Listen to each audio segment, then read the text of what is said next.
Hey, everybody, it's Katee Sackhoff, and you are listening to Comics Online.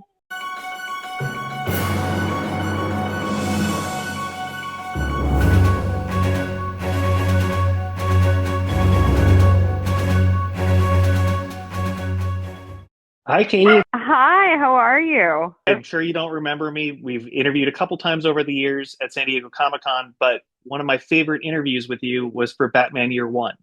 Oh gosh, Batman was such an interesting, fun project, and the press for that was really great too.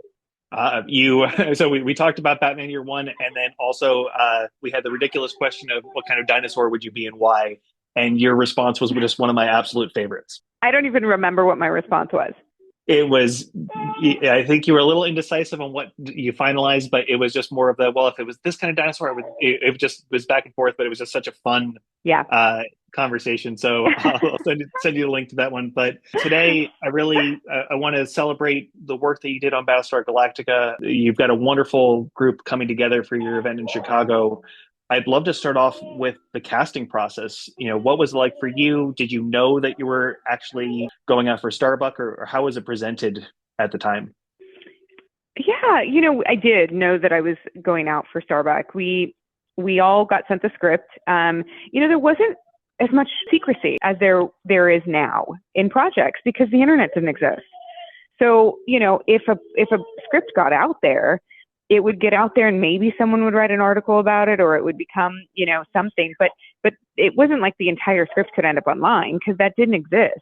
So the secrecy around things wasn't as tight, and everyone was given the whole script to read, and you had the mission statement from Ron Moore on the front, which was just a stellar piece of sort of writing and just a love letter to what he wanted to create to everyone who read it, so they would have the context of what he was going after.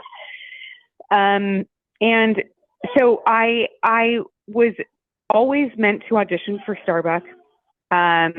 She was on paper, if I'm remembering correctly, it's been so long ago, she was always meant to be older than I was. I was only 21 when I received the script, possibly 22. I think I turned 23 while we were finishing the miniseries. I really knew at that point in my career that if I could book Starbuck, it would change my career.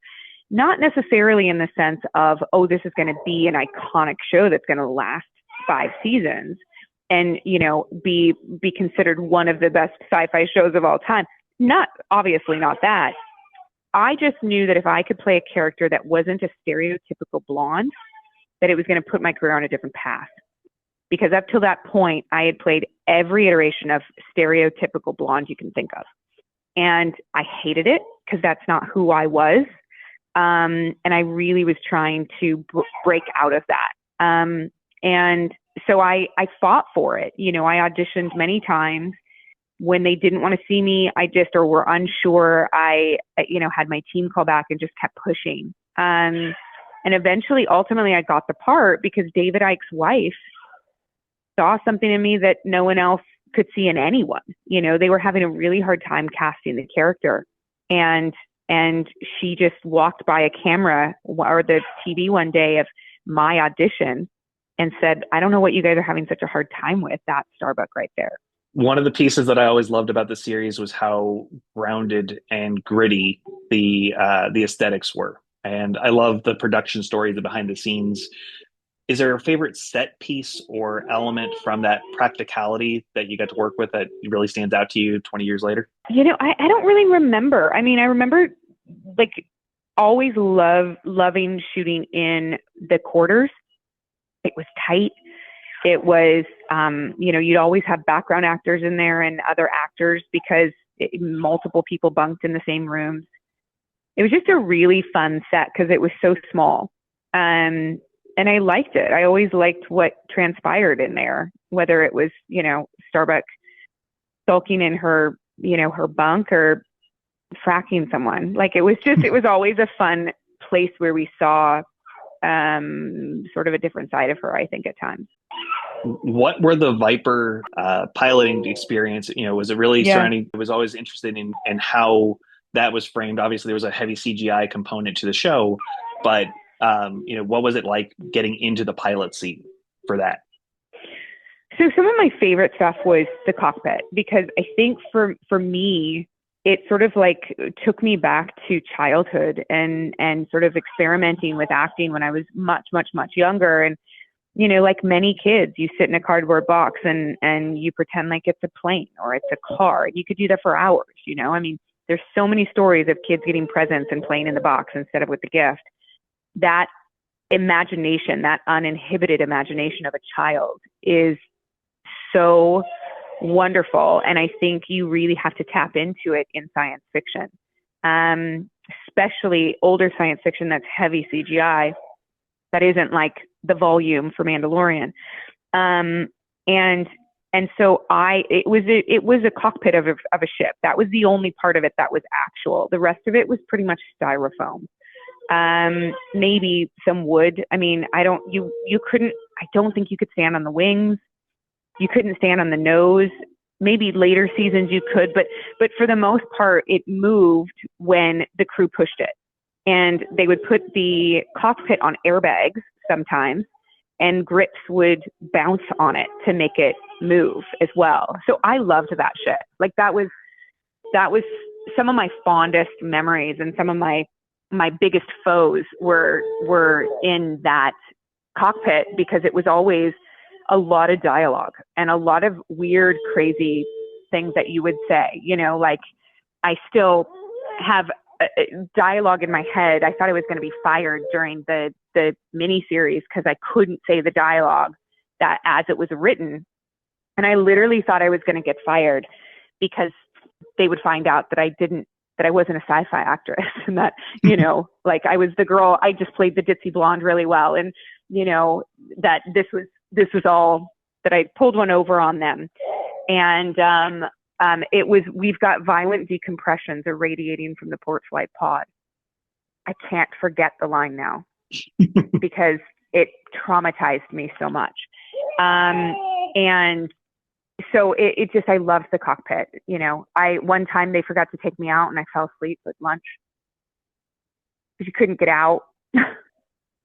Beyond the elements that we've talked about so far, do you think that your time with Galactica made you more confident stepping into the Star Wars universe years later? Oh, 100%. Absolutely.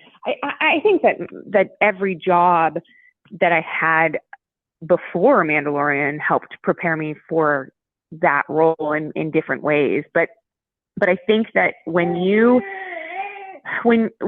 start out like young, like I did, and you find success in science fiction and low budget science fiction, it prepares you to work a little different, and I worked with an actor one time that never wanted to show up for, not on Battlestar. I worked in a film I did that didn't want to show up for off camera lines, and I would always work with a stand-in or a tennis ball, and I was okay with that. I can do my lines with no one on the other side because I've worked with Cylons that were never there. I've worked with so many different types of impractical effects that when they actually show up, it makes life so much easier. With Battlestar as a series, there were a lot of revelations scattered throughout. Ron and the writers did such a wonderful job crafting the story and having these pillars of just I would say pillars of change. I was curious, for your character, just in general, what do you think what the standout moment was for you, or something that you got to find out on the set of, whether it was, who was actually a Cylon, or, going to Earth? What was the biggest surprise for you along the way that stands out now? I think New Caprica for me. That whole entire storyline was very unexpected. Now, looking back 20 years later, obviously there is still a huge fan base for this series. Is there anything else about your time on the show, something that, really was a highlight to you that you never get to share, just something that stands out as far as, your memories, or just more something that was impactful to your career that was a takeaway for you? Yeah. one of the producers that we had on that show was a producer named Harvey Frand. Harvey was one of the most magnificent human beings I'd ever met in my life. He was kind, and he was patient, and he was funny, and he was smart, and passionate. And we lost him shortly after we wrapped. He didn't let anyone know that he was going through a health struggle, because he didn't want it to be about him, and the people closest to him knew, but not a lot of people knew. And I remember everything about him. And his smile on set. He was such a huge part of that series. And I know that he is just incredibly missed. I'd like to pivot for a moment and ask something outside of the world of sci-fi. Do you have a go-to party trick, or more so, what's the talent that you're most proud of that you never really get to showcase within acting? Something completely outside, but just more of a personal skill that you're excited about. Oh my God. I get high off of packing. Okay. Like packing, and whether it's a car or a suitcase or an entire family for a trip to Europe, like it is my brain and my ADHD, just flourish. And I get this weird sense of, I don't know, it's like, I can only attribute, like, it's very much like a runner's high for me. And it's addictive. And so my husband just knows to stay out of my way. It's one of my favorite things. I make lists, I plan everything out, and then I try to get it in as tight of a piece of luggage as possible. And it's one of my favorite things. I absolutely adore it. If we're in the realm of our industry, I sing, and I never get to do. So it's, it's one of those weird things that, if one of these days I actually get to sing again for a role, that would be, wonderful. I hope we can put that one out into the universe, because that would be great. Do you have a go-to favorite movie or show that's your comfort entertainment piece? Yeah. The Wedding Planner. Okay. Why is that? Yeah. J-Lo doing romantic comedy is, with Matthew McConaughey, is like one of the best things ever. There was this beautiful chemistry between them. And it was such a wonderful movie. I loved it. I absolutely loved it. That is fantastic. Thank you so much for sharing more time with me. It has been just a joy to see your career advance, and all the things you've done, past Battlestar Galactica, with Star Wars and Clone Wars, and getting to voice Bo-Katan and bring her to life, on the small screen, and hopefully on the big screen for the next iteration with Mandalorian. It's just been so much fun and well deserved. Oh, I appreciate that so much. I just, living the dream, and especially for a little girl that grew up obsessed with sci-fi. It's like dream come true is an understatement. Do you have any other projects that you'd like to promote? I have a movie coming out with Josh Hartnett called Fight or Flight. That is super, super fun. I think that some people might be disappointed that I play the straight man, but it's the project was, I've seen the film.